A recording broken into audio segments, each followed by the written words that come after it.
We are live. Good morning, everyone. I say good morning. Depends where you're listening in from, obviously. But here in the UK, it is 11 o'clock a.m. So, today I'm speaking from Billericay in Essex. And whereabouts are you speaking from? As if I didn't know. I forget. Come on, Warren Connolly. Santander in Hungary. We're just outside of Budapest. Cheers, everybody. Thanks for being here. We missed our Facebook Live on Monday for successcafe.tv, and I felt lost without it. However, we can bounce back today with healthierlife.tv. So welcome to everyone, and wherever you're watching, listening, or whatever from. And as I say, we like to give value. Hopefully you find value. And if you do, please share it with other people. Like and love and comment and everything else you can do. And today is how to fight infection. So another interesting one. Okay, so you basically know, as you, the readers, the listeners, yourself, Warren, myself, we know when we're not well. There's something. It could be slight. It could be worse. But we all know there's something not quite right. Okay, and it could be, you got a little bit of they're a little bit small, a little bit more protruding than normally. It could be anything. It could be sore throat. You could have problems breathing. So it is quite normal for the body to be ill. Now, the question is, how ill will you be? Okay, because you will catch things. There's no doubt about it. You can't bullet yourself 100%. Bulletproof? No, you can't. No, but what you can do is reduce the problems, so that you actually go, well, if that's illness, I can deal with that. Yes. So, what about you? Have you had any recent infections that you could talk about? The most notable infection I had recently was COVID-19. This weird, funny thing that they keep talking about these days. Yeah, what is that? COVID-19. Yeah, it's some kind of I don't know. It's some kind of bad. It's a really bad flu. Yeah, you're right. It is a really bad flu. For some people, it's really, really bad. Yeah, for some people, it's really, really bad. But yeah, that was, for me, it was like a really bad flu. Yeah, it's funny. I was looking at when they talk about pandemics and different things like that. I was looking at different figures on that, and when you boil it down, it's because it's backed up by lots of social media. This has been the worst pandemic there's ever been. And the reason is because of news. Yes. Because if you look at the figures from other things that have gone wrong, it's no different from a really, really bad flu season. Okay. Now, for us mere mortals who hope to last a reasonable amount of years and get there on a skateboard type of thing, and whatever age we get to, we want to make sure that really we get there in one piece. It's funny you should. Sorry, Paul. I need to. No, go on. Yeah, come on. It's funny you should use skateboarding as an analogy there. As yesterday I was walking the dog in the park, and I saw this elderly couple. They must have been well into their 70s, push scootering down the road. And a nice gingerly don't do that. Yeah, it was really cool. It was just watching them just cruising down the road on their push scooters. Yeah, I'm gonna go and live in their care home. So infection. Okay, we can all get it. And I'm going to talk about cleanliness and things in a while anyway. Just a little bits and pieces from each bit of infection. But what is infection? In your words, Warren, if you can. What is infection? Brian, by the way. Infection is something where a bacteria or of some kind, it attacks your system, and then it causes I mean, it causes some kind of adverse effect in your system. I'm trying to think of the right words to use, but it causes your system to be compromised in some shape, form, or way, and that then results in an infection. So that could be a cut that could become an infection if it's not treated, looked after carefully. It could be an allergy to a food that could become an infection in the body. So it could be a range of different things. Yeah. Yeah. Yeah. I mean, and basically, I'll read you what I found. Infection is the invasion and multiplication of microorganisms. Right? Organisms. For us, bad stuff, such as bacteria, fungi, viruses, and parasites. Okay, that are not normally present within the body. Okay, so it's an invader. It's an invader that we don't want. However, depending on how healthy we are, and when we talk about healthy, we're talking about our immune system, is how it will affect us. Okay. Some people, many people would have had COVID, and apart from some mild little symptoms, probably wouldn't have felt anything at all. Now, we obviously sympathy goes out to anybody who's lost anyone with COVID and whatever else. Anything else for that when matter. When you get back to grassroots, okay, you've really got to be proactive and start doing things now, today, to prevent not necessarily getting something, but how your body copes with it. All right. So, in other words, something that someone might be knocked down for 6 weeks, 10 weeks with something, you're going to get, generally speaking, if you take care of yourself, where you can knock it out in a week and it's not really affected you too much. Now, we're all individuals, we're all unique, so we don't know how our body is going to react to certain things. Yeah. But in my experience, I would say the people that take care of their immune system, by and large, sail through things, most things. Okay, it's very, very complicated. It's not as simple as it sounds. But so our job as human beings is to do the best that we possibly can to try and offset any little parasite or bacteria or virus, fungi or whatever it may be, from doing its really dirty deeds. Yeah. So I've got a question for you, Warren. Are you a fun guy?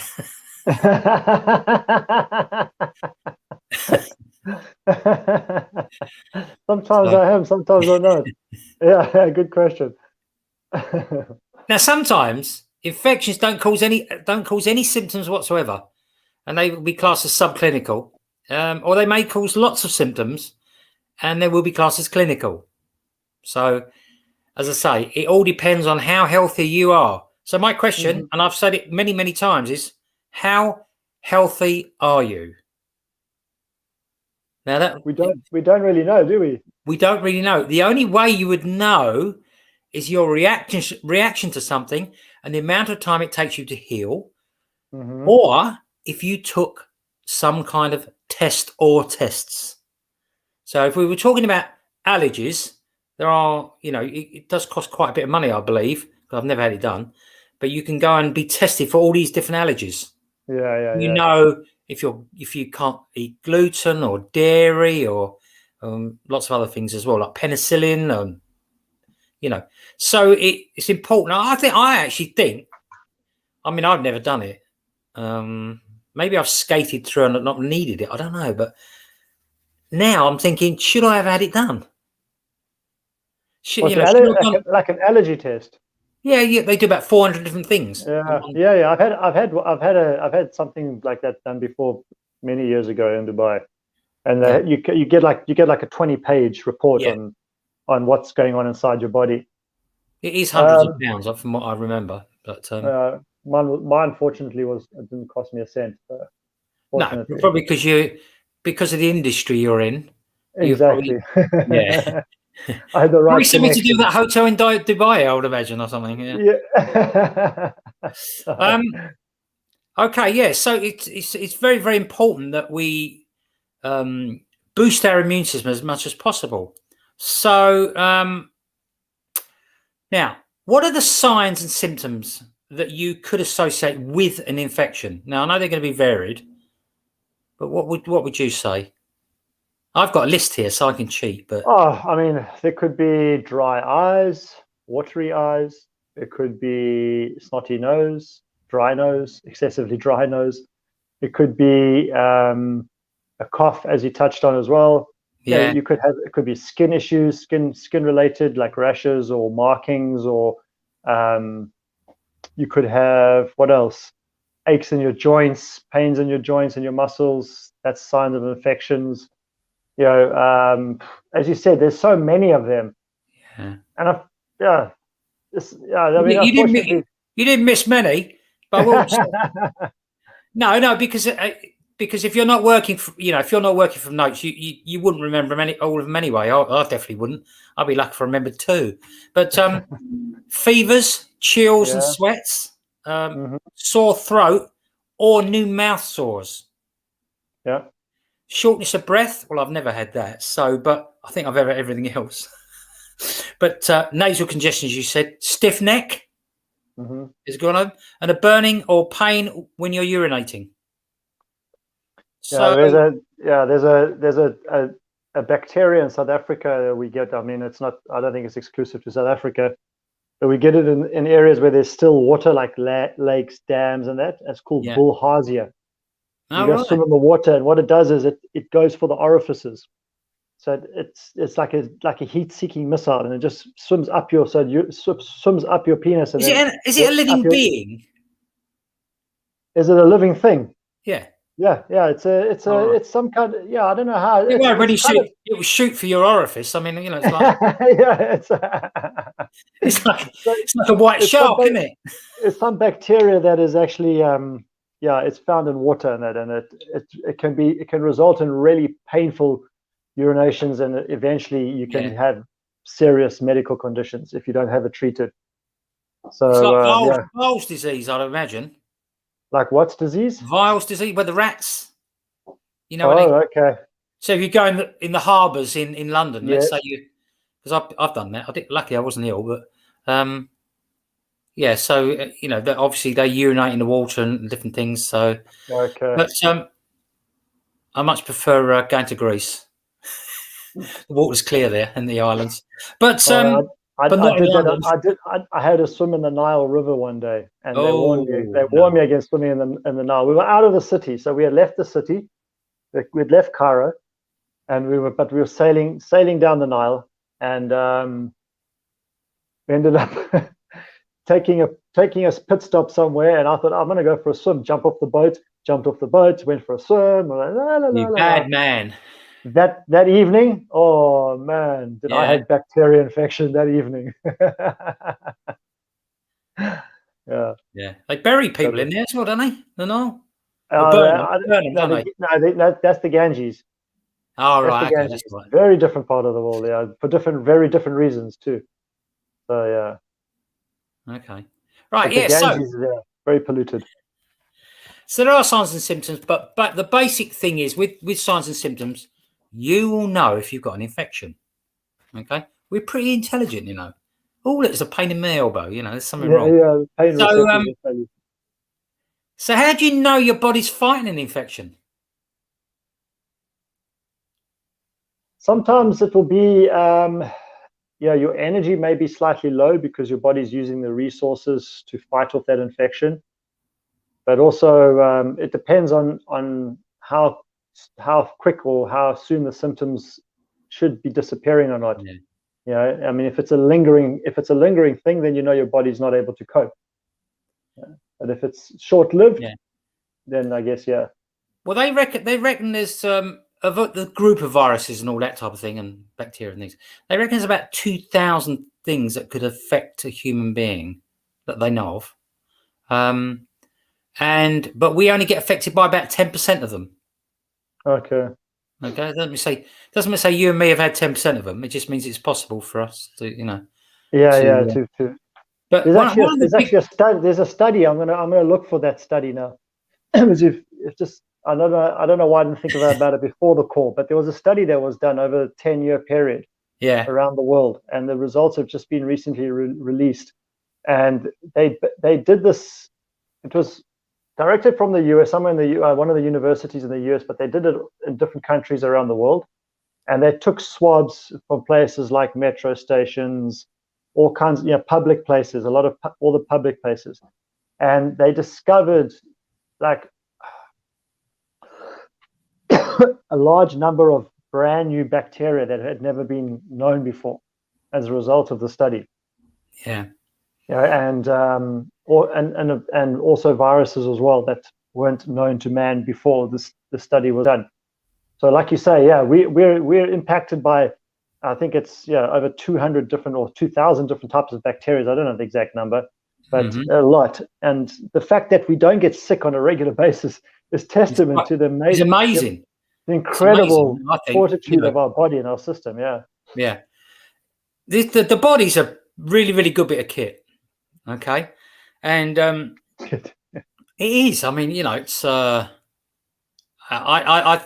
think it's wonderful, the body, but sometimes it does get overloaded. Now, I actually think there's lots of stuff to back it up, but and I personally think that we are too clean. Yeah, I agree with that. Because if you've got natural oils on your body, so if you were to bath every day or shower every day, with hot water, I personally would feel that I'm stripping my skin of those. Now, we're not saying don't be clean, okay? You got to hear me now, please, all right? Because we've got to take care of some things, haven't we? But but let's not go berserk about it. I mean, when I was a kid, I was brought up in the dirt. Mm-hmm. In other words, I used to eat the garden, but don't make too much of a mess of your clothes. They didn't say anything about your hands or you're putting soil in your mouth or anything like that. Yeah, exactly. I'm just saying that, don't get your clothes dirty, all right? But I was fine. I was healthy as a kid. Well, that actually helps boost your immune system naturally. It teaches your body how to fight things off. Yeah, and the fact that we're cleansing ourselves and sanitizing our hands 24/7. Anything you touch, you greet somebody, clean your hands. That is causing us to get. That's going to cause us to get more and more sick because our body won't be able to fight off bacteria naturally. So we'll be so dependent on being clean that eventually we'll have to live in a little isolated bio bubble in order to stay healthy. So, I mean, there is a big disagreements on this, by the way, about are we too clean? Okay, I think we are. Yeah. Yes. I mean, obviously, when you have a pandemic, then obviously you want to be washing your hands reasonably regularly. But that's common sense, is it not? That's what I do anyway. And obviously, if you go to the loo or you're preparing food, not necessarily too close to each other, but but basically, you're going to be cleaning your hands and everything before you do any work with food. The amount of times I've seen chefs and waiters go to the toilet and come back out without washing their hands. Oh yeah, and barmen as well. And I used to work in that trade. I used to work in that industry in all three of those trades. As a chef, as a waiter, as a barman. And when I see people doing that, you go to a restaurant and then you go to the public toilet in the shopping mall or somewhere like that, or in the restaurant, and the chef walks in, has a twiddle, and walks straight back out again. We're like, hello. Yeah. So that's not common sense, but I mean, generally speaking, I think people are quite reasonable when it comes to things like that. But obviously, it highlights when you see something. Mm-hmm. When you see, like you said, like a chef. I mean, I used to work in care homes and things like that. Generally speaking, very good, very good. Obviously, there were occasionally things that were. I was the trainer doing hygiene and food safety and things like that. So, I only had to step in a couple of times. On one occasion, one of the I was going to say inmates, but that's a bit unkind, isn't it? No, but one of the people living in this care home had gone into the ground floor loo and covered all the walls with excreta. Okay. Mm-hmm. I only ever seen that once, thank God. So I went straight away and I taped it all off. I said, I put it out of bounds. And someone said to me, "You can't do that." And I went, "Trust me, I just did it." They said you can't put it out of No, bounds. no, I'm just there to train. Yeah, no, but I mean the fact that, And I just said, "Look, yeah, bottom line is I'm taping it off. Nobody can go in there. It needs professional cleaning now." how can anybody question that? Yeah, I know, but Especially someone somebody that did. works in a care home. I don't think. Probably if they'd thought about it, they probably wouldn't question it. But it was questioned. So we have these extremes, and when you do any form of research, you'll find, and I suppose you should do up to a certain extent, find more than one side to something.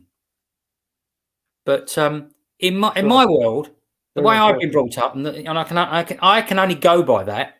Really, is that I think we're too clean, and that's I mean, I'm one of those people, Paul. You said, put food, dirt in your mouth. I was one of those kids that I used to actively like eat dirt when I was playing in the sand. I'd be like, not like in this. It's a hard life. There's no food. Not in the sand pit, but if I was playing like in the soil or stuff like that, I should enjoy it. I should enjoy munching on it. And I always knew you was a strange kid. My constitution has been very strong ever since I was a kid. Yeah, I hardly ever get sick. It's just being strange is there's many more other reasons why I'm strange, but besides eating soil. But we won't tell them though. I've always had a strong immune system. Yeah. And it's because I believe it's testament to the fact that I lived an outdoor lifestyle as a kid. I was outdoors 24/7, and if you got sick, you get over it. You know what I mean? Quickly, you get over it quickly because you don't want to be stuck at home. So you get over it very quickly, and you just move on, and then eventually your body just learns not to get sick.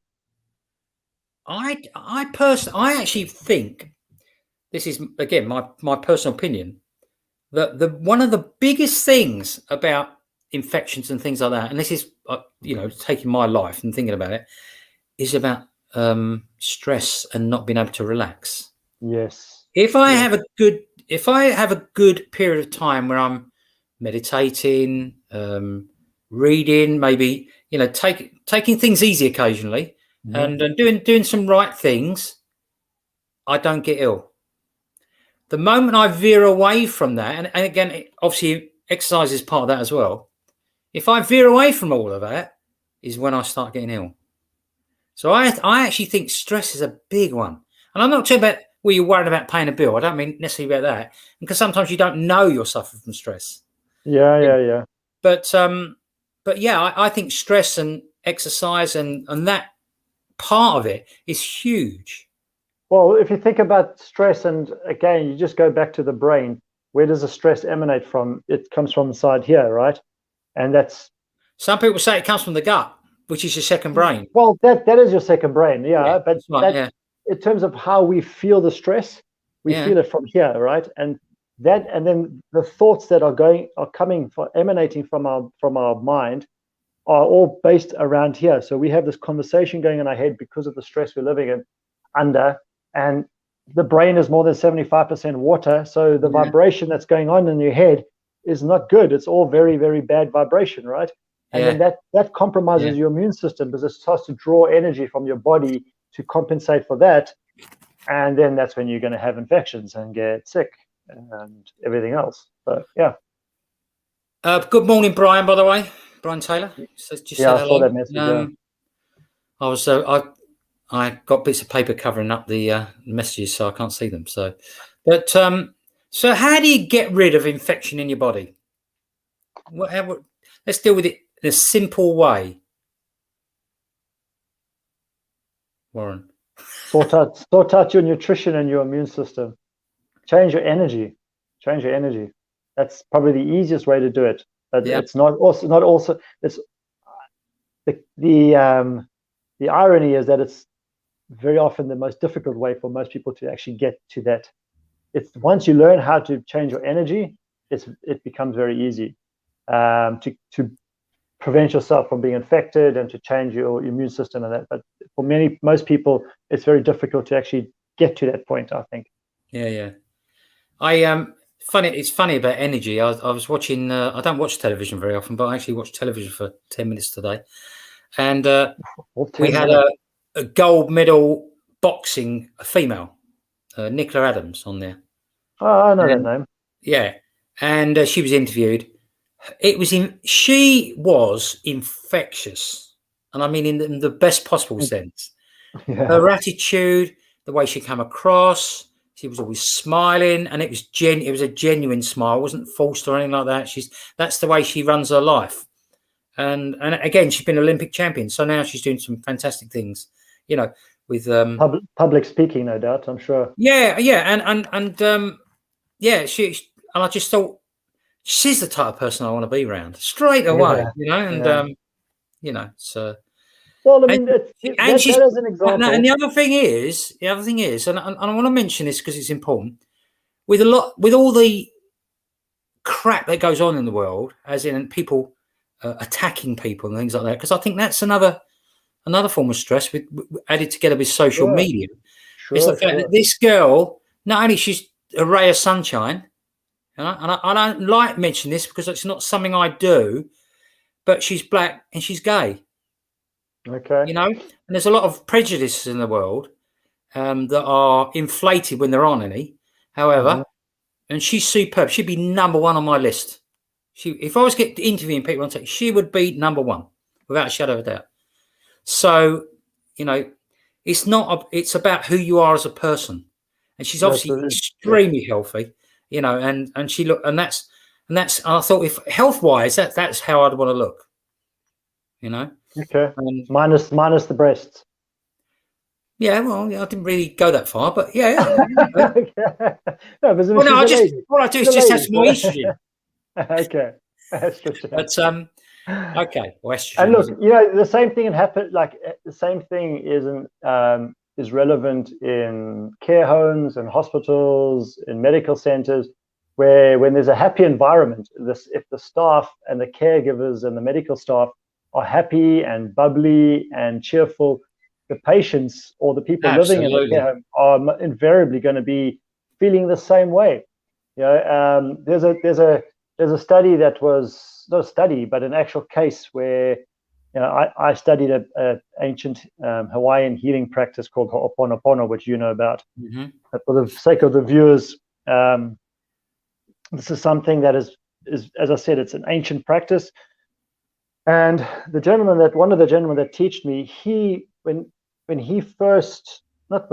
but his biggest case that made him really famous or well known in the circles of healing, and that was when he was working with a mental institution in Hawaii on one of the islands, mental hospital. And he basically, what he did was he just helped, energetically speaking, fix the inmates through the caregivers and the medicals, the nurses, and all that kind of stuff.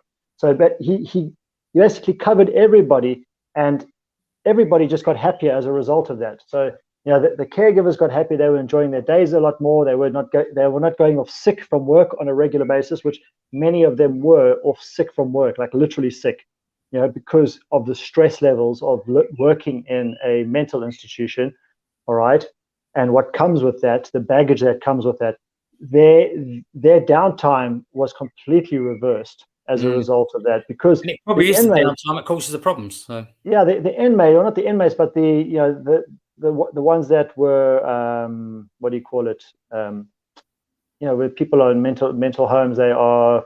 There's a word for it when. But it's a horrible atmosphere as well, isn't it? Of course it is. I've been to quite a few of them. So I dealt with one as a police officer, where I won't go into the speech side of it or what we were talking about. We got called to Clayby Hospital, which is in just northeast London, and huge man causing problems. That's all I knew.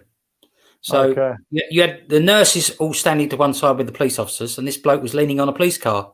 So I went, I don't want to be here long.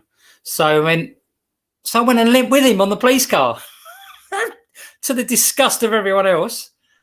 Or unbelievable, So, and we just chatted, we had a laugh, and he went back inside. Okay. That's all he That's it. needed. I'm not, as I say, I've told the story before, and with what we were talking about, but it was, and I just thought, I just went and had a laugh with him, and sometimes that may be what they need, just somebody who's positive and happy, and Yeah, not all the time, obviously, but on that one particular occasion, it works out, and the happiness angle is one we should look at with infection. As a top off, if you want to call it that, but mindset, attitude. We're not saying things aren't going to go wrong, but if your attitude and your mindset's good, I think you've actually got a better chance of getting through it quicker. Yeah, if you look at life from a more of a positive, everything's green on the other side perspective, it's not about being wishy-washy or aloof or anything like that. No. It's, as you say, things are going to happen. Your eyes to it. Yeah, but you don't want to be doing that. You want to be real about life, but at the same time, if you are looking at life from a point of view of there's always possibilities and opportunities, then things are going to be a little bit rosier for you. It's natural. Because your energy is different and life will be different for you. And if you do struggle with infections and low immune system, and infections could be simple things like you cut yourself and a wound just does not heal.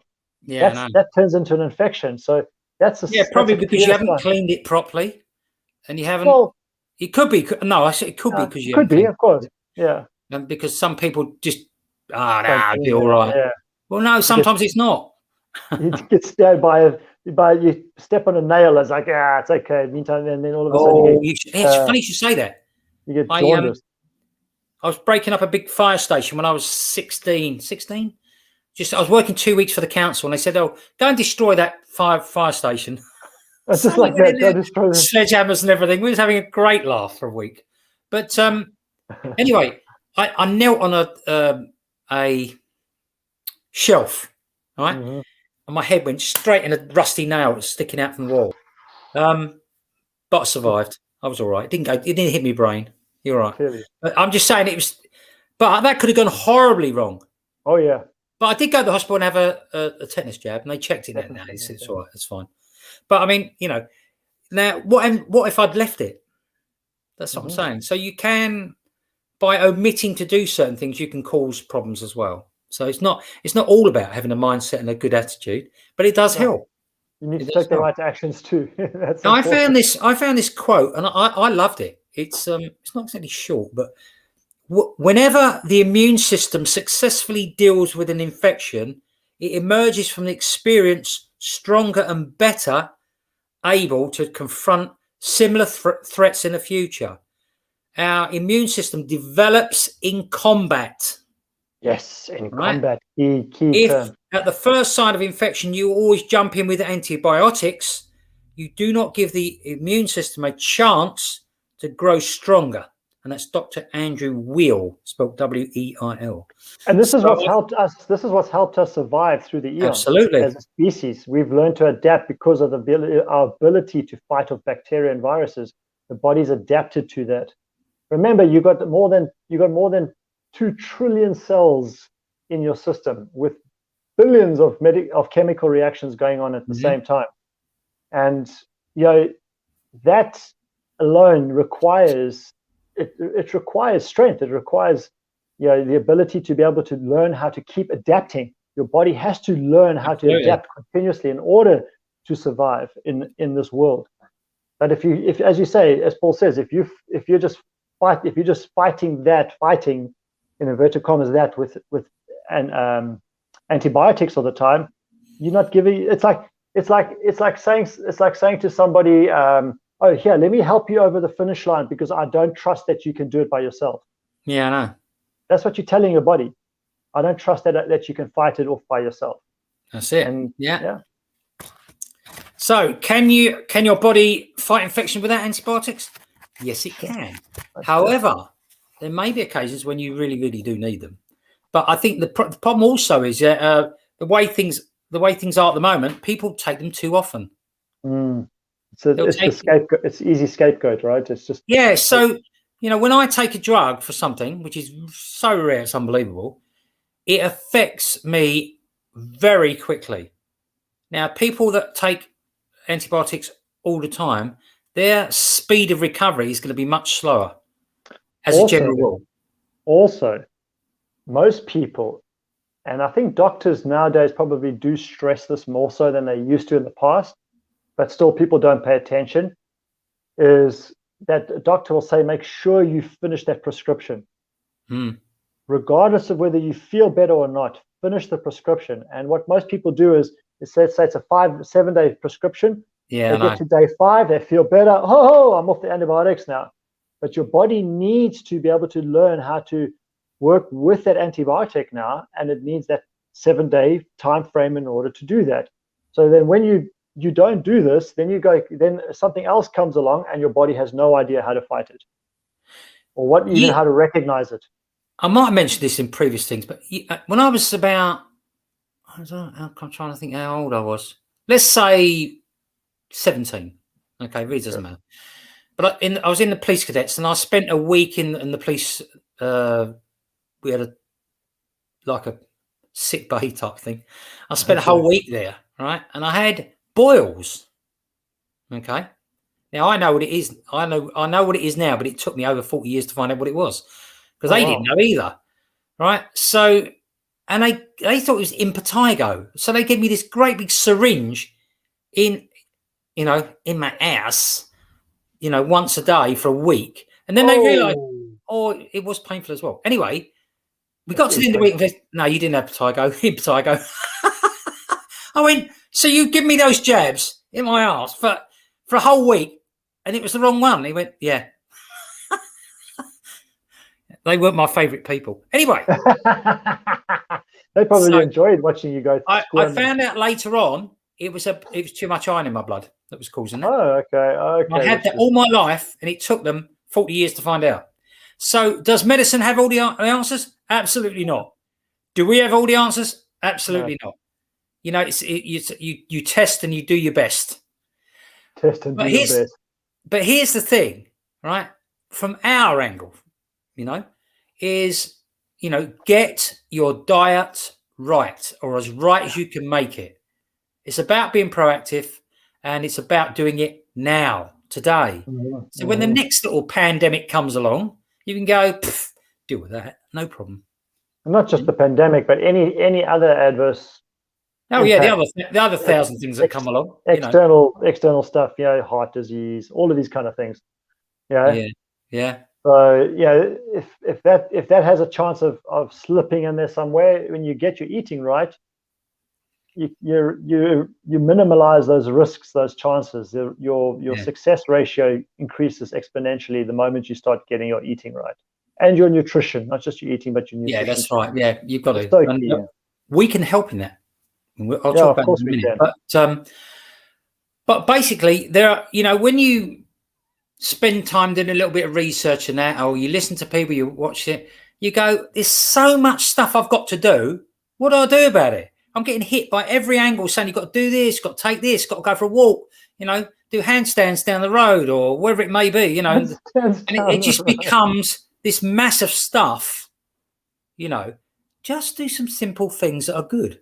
Okay. As far as food is concerned, because food is the best medicine I think you can get, subject to if you've got something really seriously wrong with you, of course. But and that is to be consistent. All right. So in other words, work out how much fluids you want to drink a day, and make sure you drink it every day. Make sure they're quality. If you go for organic, if you can do it, do it. In the UK, there's not that much organic stuff. In France, it's all organic. That's just for an example. And variety. Don't eat the same foods all the time. Keep chopping, changing. All good foods, of course. Try to stick to seasonal foods, depending on where you live. Yeah. Your seasons will be different. So eating seasonal is very good. It's very good for your immune system. Yeah.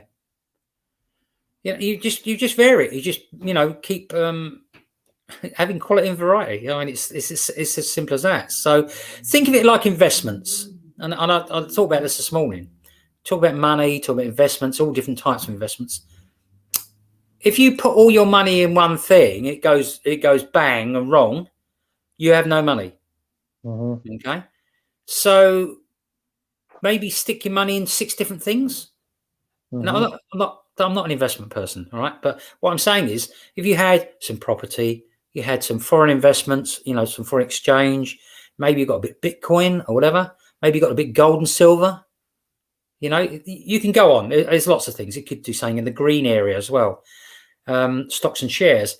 So vary your portfolio, and I would say do exactly the same with your food. All right, so that you have balance, you have variety. And the quality's got to be good. Yeah, the quality needs to be. It has to be good. Yeah, because look, and this is the caveat here, is that when you say quality, it's so difficult. And I understand in many parts of the world, like you say in the UK, you just touched on now, or getting organic is so difficult. If you just go to the stores and you're taking fruits and vegetables off the shelves in the stores, by the time you put that food in your mouth, the energy, that's the healthy energy that should have been in that food, is so depleted. Yeah. Today, it's so depleted.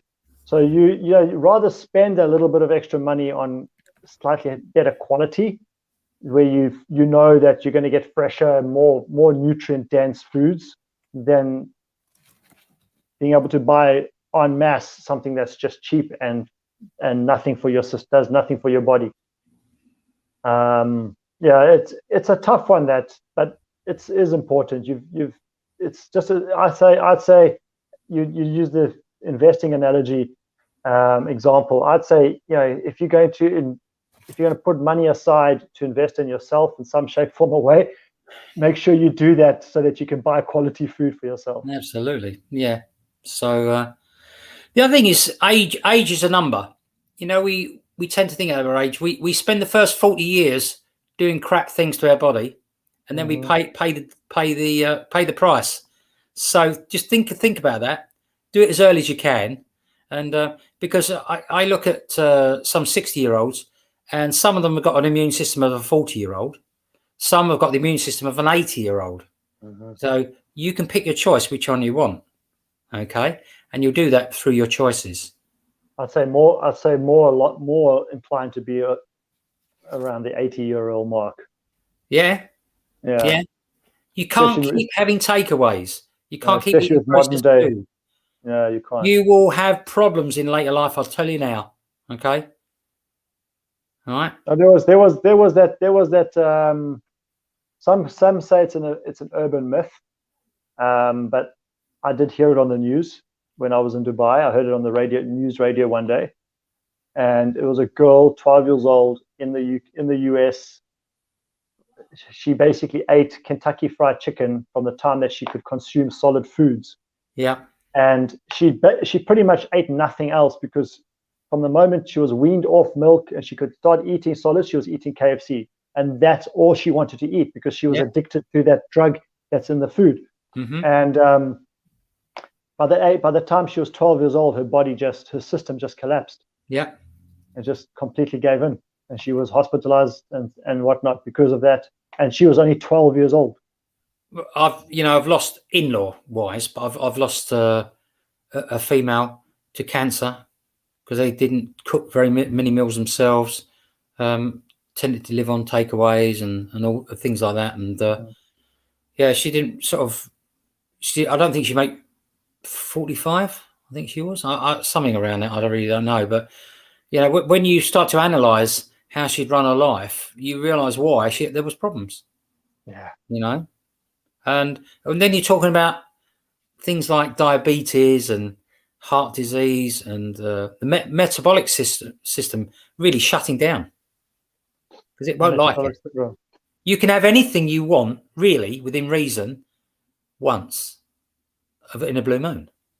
In a blue moon, yeah. You know what I mean? If I have one can of Coca-Cola a year, which I really enjoy, I have to say, then I'll have it. But things that are not good for me, I don't have very often. Apart from cheesecake.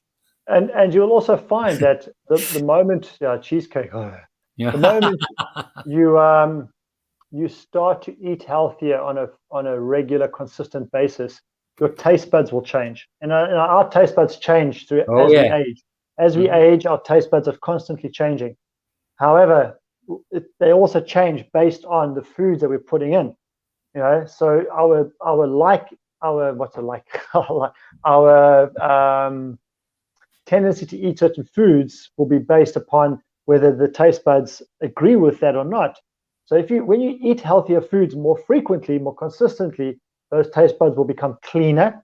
Your sensory receptors will become more clearer, and your body will start to crave healthier foods as opposed to processed foods. Yeah. So just remember that as well. It doesn't have to. It's not like, because many people I know, when they think healthy, they think, and it's incredible. We're in the 21st century, and there's so much information out there relating to how you can make healthy eating really interesting. Unhealthy. Yeah, and no, but yeah, healthy eating can be very tasty. It doesn't have to be boring and bland. So you just got to be cognizant of that and just take that on board and use that and work with it and see. Because I don't want to be 60 years old and have an immune system or a system that is functioning at the level of an 80-year-old. Okay, whether that 80-year-old is healthy or not, I don't want to be there. I want to be functioning at a rate where my body's producing it like a 40-year-old. If possible, a 20-year-old when I get to 60. But that's your choice at the end of the day. But if you know that information, you should be using that and at least exploring it, because it's clearly not working for the majority of people out there. We know that as a fact. So things can be done, and things should be done. Things could be done. Yeah, you're right. You're right. You are so right. Oh, am I? But I'm not going to go through some of the things you can do. If you listen to our shows, what we professed, and that's just without talking about the immune system. This is just for everyday things like sleeping and different things like that. So practices and hydration and all things like that. So we're not going to go through that week after week. I mean, it's pointless. If you don't know that, I've got to veer down the side and say it's pretty sad if you don't know that. And you got to be honest there. Here's the key. To be honest all the time, actually. Yeah. Here's the key: awareness and action. Be aware of what your body feels like, any symptoms that you've got. So you've got to know. You've got to be aware of when you're not feeling at your best. If you're not feeling at your best, there's reasons for it. Okay. And the other thing is just taking a little bit of action and trying to aim at some kind of synergy, your food, your sleep, and all that type of thing. Okay. And eating quality, as you say. And you'll keep the infections down. You can't stop getting most of them. You will get mild versions of them if you're taking care of yourself. Yes. But the whole idea is not to feel uncomfortable. Or if you do feel a little bit uncomfortable, learning to get on with your day, get on with whatever you're doing, not letting it bother you too much. But if you don't pay attention to it, you will have problems. I'll guarantee it. Now, if you need help in any form, like maybe what supplements to take or how to top everything off, because I always like that. What we do is up and down. Okay, what you need is like a bit like doing making an extension on your house where you pour this leveling compound over the top so it levels everything out. Okay, that's what we do. Right, it tops your immune system off. So if you need any help with that, give us a shout. Okay, do that. Well, I'll leave it up to you to say the last word.